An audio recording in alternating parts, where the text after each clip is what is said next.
Welcome to the channel, guys, and today we're going to be working on the Turbo 400 pump that's going in the LSS 10. So let's don't waste any time and get over here to the table. So the first thing we're going to do is my pump is a 6-bolt pump. You can see here this hole is blocked, this hole is blocked. We're going to set this up and drill these 2 holes. And I haven't had this pump apart since the discharge pressure video I made on how to put the set screw in the front pump. But you can see you've got plenty of room the bolts will go through. And I use the tool to line it up and all that stuff. But these holes are 11/32. So I bought some drill bits to drill these holes with. But as you can see, or listen, you can probably see, you can see how even though I had it lined up with this ring, it wasn't clocked just perfect this way. So I looked for some 11/32 dowel pins to drop in here to make sure this stays in alignment when we drill it. Couldn't find any, so the best idea I came up with was to go to my local hardware store and get 3 11/32 drill bits. So I'm going to loosen these bolts and shift this around and I'm going to drop 3 drill bits down in these holes to get it aligned, put my clamp back on, and then I'm going to drill these 2 holes here. Also in this video, we're going to be replacing the spring with the TCI, the one that came in the TCI valve body kit. We're going to take this out, clean it, and replace this. And then finally, we will put the bushings in the stator housing.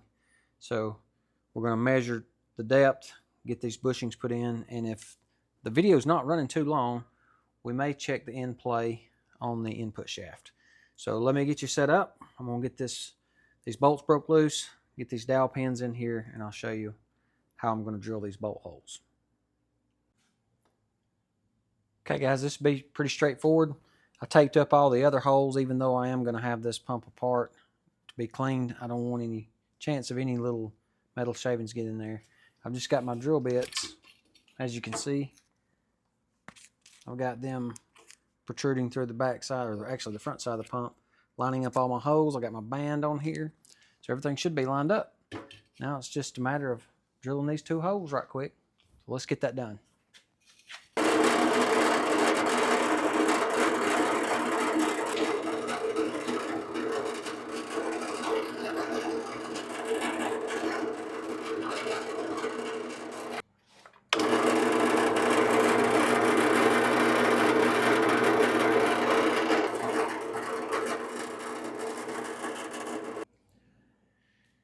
And just like that, guys, we converted a 6-bolt pump to an 8-bolt pump. So now I'm going to knock out the bushings, but the first thing we're going to do is we're going to have to measure the depth of each bushing inside. Remember, I always want to measure how far we are in and out. So a couple of ways of doing this. I'm going to take my digital calipers, and you can put them on the edge here. Turn around here where you can see maybe, and slide your gauge down, or your end of your caliper down until it touches. See what you get. We'll make sure our calipers are repeatable. Or what you can do is slide out the end of your caliper, the gauge that comes out here, stick it to your bushing, and push it down, push your calipers down until you rest on top. I've got 577 thousandths. I'll check my calipers, make sure they're not off.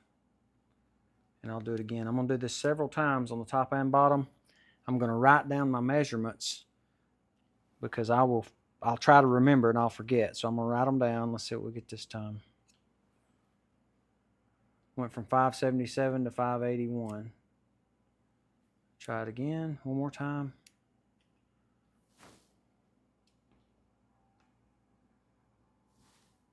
$579. So I'm going to keep measuring this until I get a repeatable measurement. I'll flip it over to the same, and then we'll knock these bushings out. So I took several measurements. I settled on 579 on the inside bushing, meaning inside the transmission, and then On the outside, it was 242 thousandths. And I wrote it down on my paper right here. You can probably see it in the video. But now I'm going to try to knock these out on the table, and we'll get them pressed in at the right depth. I'm going to be using my handy dandy homemade punch here. You've seen it in some of my other videos. So let's get these bushings out.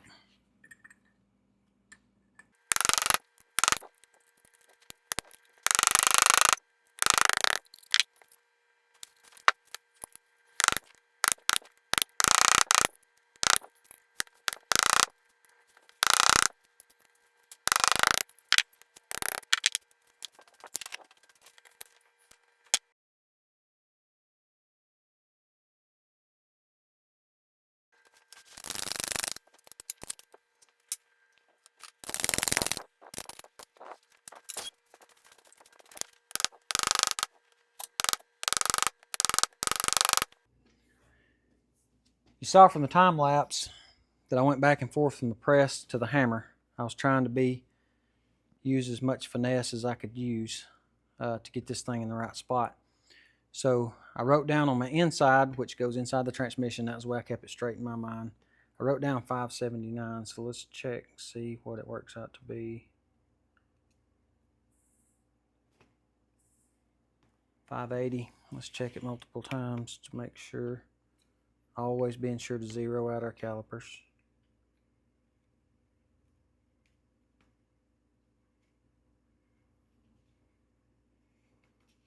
Let's turn it again one more time.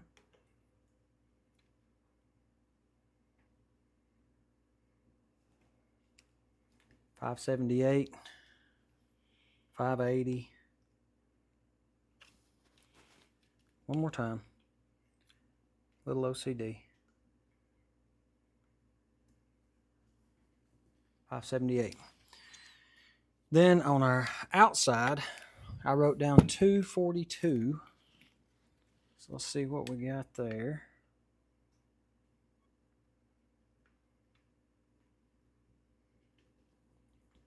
$245.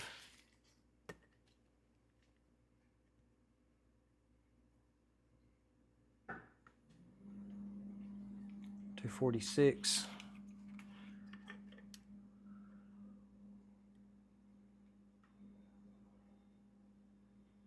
Trying to hold my calipers as straight as possible.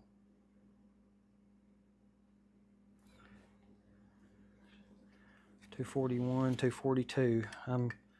I'm all over it, so yeah. I'm within 3/10,000ths either way. The next thing we're going to do, for those of you that are building a standard pump, you're going to take this apart. I'll lay everything out right here where we can see it, clean it up, and put it back together. I'm going to be using the TCI spring that came with the valve body. And also, this is my stock bushing or shim. I left it on here. And my new kit comes with 3 different thicknesses. We'll measure this, get the right one on here. We've got to replace our sealing rings. So let's get this out, and we will get it laid out and show it to you, clean it up, and put it back together.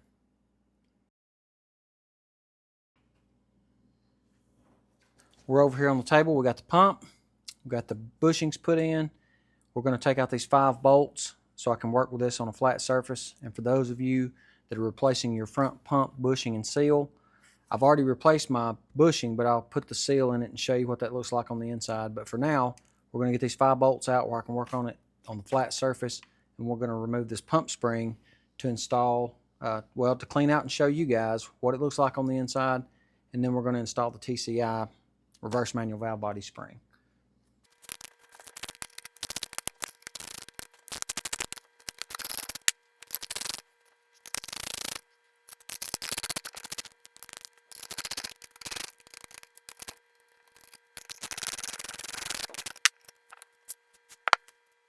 Okay, now we've got our pump apart. You can see on the inside you're going to be looking for any scarring or anything in here. You heard me talk about modifying the pump discharge pressure with a set screw. You can see it down inside here. I did that in one other video. I've been having trouble with my cards posting in the tops of the videos lately, but I'll try to put a link to this video or a card right here so that you can see how I put that in there. So now that we got this apart, we will take out our pump spring, or the retainer that holds the pump spring with a pair of snap ring pliers. You can hold this with your finger.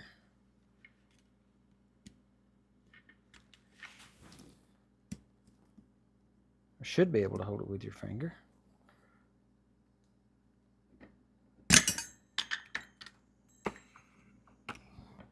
And there went the snap ring. But let's take this apart, get it laid out here like it comes out of the pump.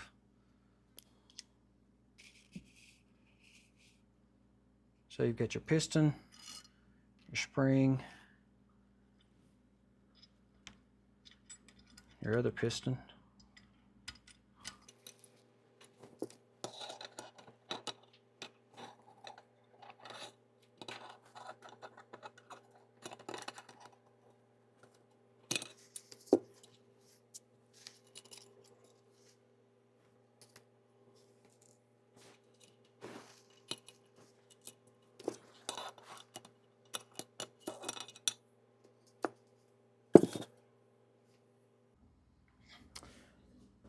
I got lucky, my snap ring flew off and hit the floor right at my feet, so I found it. So let me lay this out here. You got your snap ring,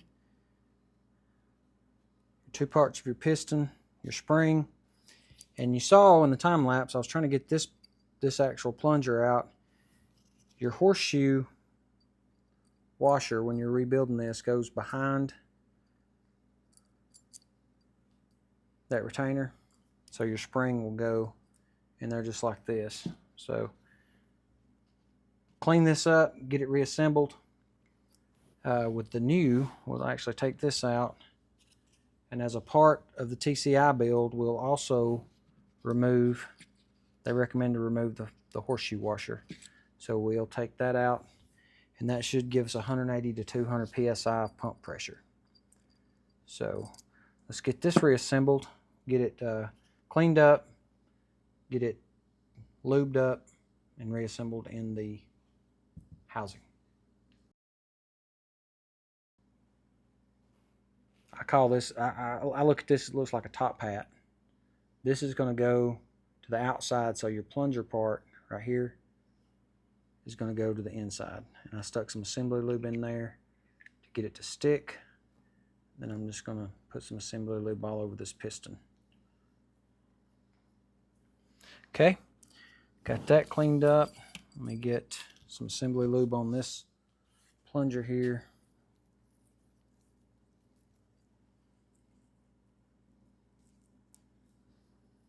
Now, we're ready to go back together. And I'll show you guys a little trick here. Get the plunger inside.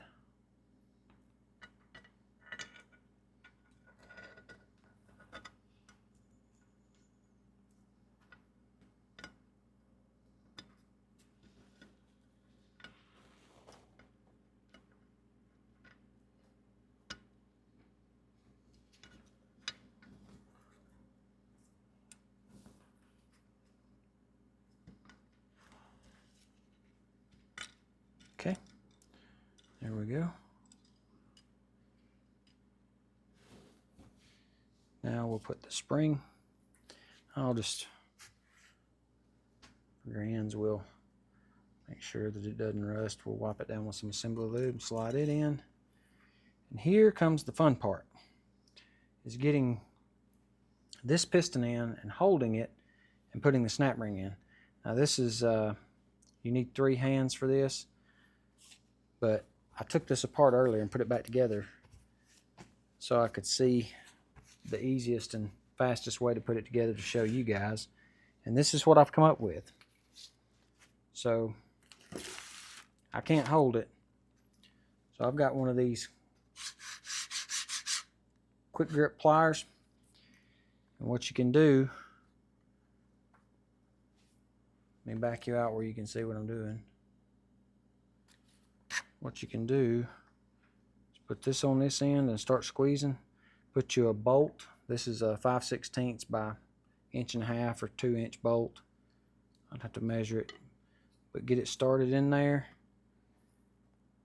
and it should give you enough room.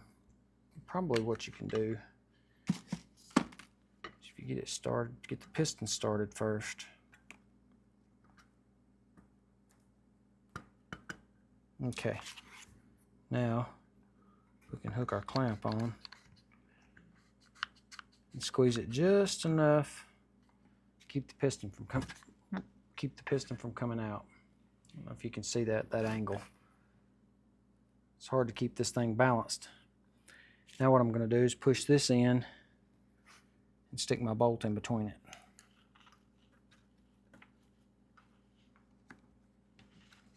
Maybe.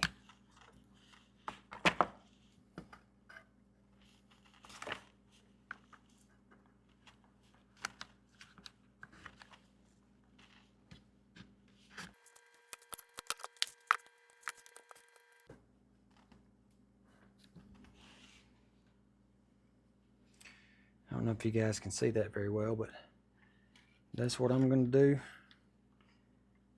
Takes a minute to finagle with it, but it's a lot faster doing it that way than it is trying to hold it in with your finger and put that snap ring in. And another little thing that helps is having a set of angled snap ring pliers. So now I'm going to put my snap ring around my bolt.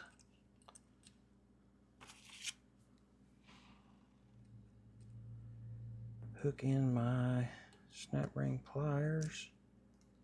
Try not to lose the snap ring. Get it in.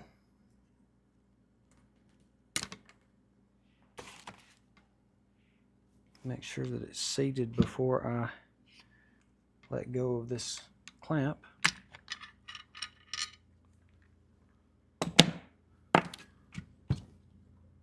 And there you have it. All right, now that that's done, we can move on to cleaning up the pump. I'm going to take this tape off. We'll take out the front seal, and I'll show you the inside pump bearing that you'll need to replace. So let me move this out of the way and we'll get started on that. Now that we got it laid out flat on the table, we can see the insides, we can see the gears.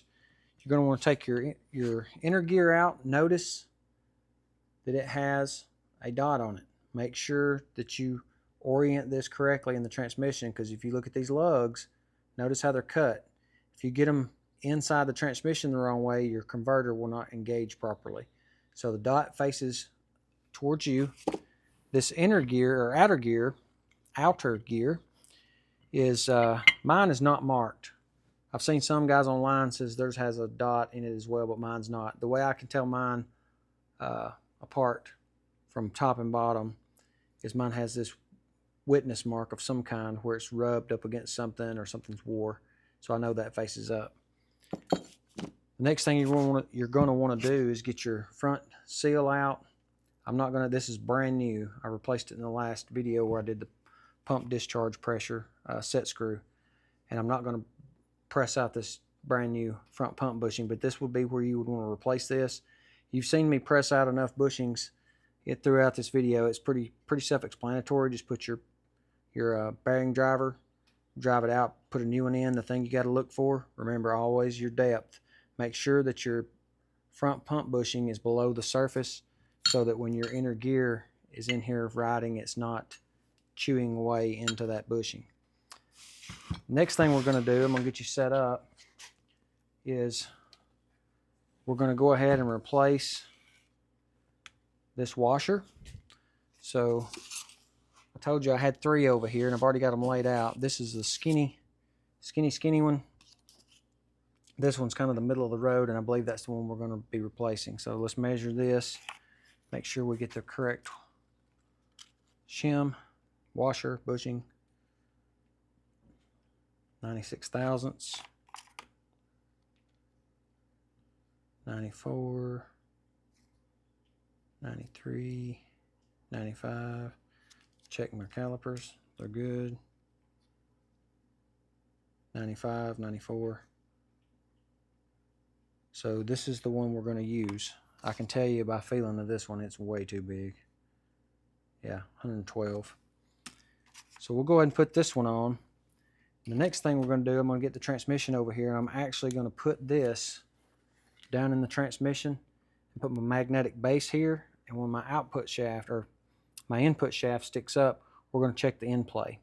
So let me get the transmission over here, we'll bolt this in, and we will get set up to check the end play, and then after that we'll reassemble our pump, put it in for final installation, and the bell housing should be able to go on, and we'll be moving right along with this transmission. I got you set up to check the input shaft end play. I've already checked this. This video would have been out 2 weeks ago, but when I originally checked this, I had 35 thousandths worth of end play. And because I did not want to use the selective washer on the pump that would pull the pump farther out of the front hub, I got on the internet and I ordered the 78 thousandths washer that goes on the forward hub, so I could take some of that play out. Well, I got on my email and I emailed tech support for Sonnax, and he said, jack up your output shaft. So let me get you zoomed in where you can see. There's a little glare, but you can see 20 thousandths is right here. So I'm setting dead on 20 thousandths, 21 thousandths. As you can see, the ATSG manual says 7 to 19 thousandths, and I've been using this one here as well, this manual right here, and it says anywhere from 15 to 30 thousandths. So I'm going to call 20 thousandths on this good. Now for you guys that build these Turbo 400s, let me know. I did, when I put this half of the pump in, I did use a old gasket, which your gasket is going to be, if you look at a gasket, it's going to give you about 15 thousandths, 14 or 15 thousandths. This one's 15 thousandths. So I used an old one, and it measured 15 thousandths as well. And I put 2 bolts in just snug. I did not tighten them, and that's how I checked my end play. I'm going to put the pump halves back together, get this bolted in, go ahead and put the bell housing on, and that will be the end of this video. In the next video, we'll start working on getting the valve body in. So let me get the pump halves, get you set up. We'll get the pump halves back together and get it put in the transmission. One thing I want to show you guys before we get this put together is when you take this retainer, the snap ring out, you're going to take the tension off of this little rod. Make sure this doesn't fall out. Mine did move a little bit, but I went on the other side and pushed it back down. So next order of business, we're going to put our new rings, our sealing rings, on the back half of our pump. I'm going to use the drill bit trick that I showed you guys earlier. I'm going to line these holes up and use the band to put the 2 pump halves together, and then we'll drop the pump down in the transmission, put the bell housing on, and that'll finish out the video. So I'm going to time lapse you from here on out. It's pretty self-explanatory. According to ATSG, 18 foot-pounds on the bolts. So let's get all these in, get it put in the transmission, and close out the video.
I feel like we're finally making progress. Let's take a look at it before we leave. Starting to look like a transmission. We got the ATI Bellhousing on. Got the gasket. Don't forget your gasket in between your pump face and your bell housing. ATI recommends 25 foot-pounds on these pump bolts. But that's starting to come together, guys. Looks like a transmission. So the next thing is we'll get the TCI valve body in and button it up. That should be the next video. Should finish this out. So first time to DT Performance, if you like this kind of content, hit that like button. Don't forget to hit the subscribe button before you leave, and we'll catch you in the next episode.